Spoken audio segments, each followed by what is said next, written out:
ka tsaya na nuna ma yadda zaka sai data MTN akan naira 100.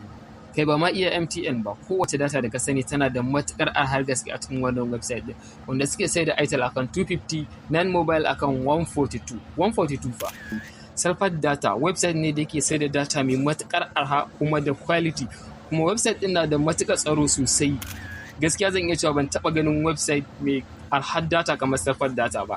Zan ajiye muku link nashi a ƙarƙashin wannan bidiyon domin ka bi ka je ka rijista idan kana kasuwanci ne da data ko kuma idan kana siya ne wa kanka. Wannan website din zai matukar taimakon ka kuma zaka yi matukar jin daɗin amfani da shi.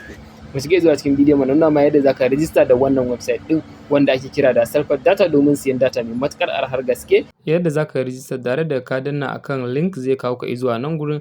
Gashi nan da farko zaka sa first name, sai ka sa last name, sai ka sa email, sai ka sa phone number, sai ka kirkiri username. Tukunna sai ka zo ka saka password, sai ka confirm na password. Direct zai zo dama da referral username. To shikenan kawai sai ka danna akan create account, direct account ɗinka zai yi successful create. Nagode, kada ku manta da like na wannan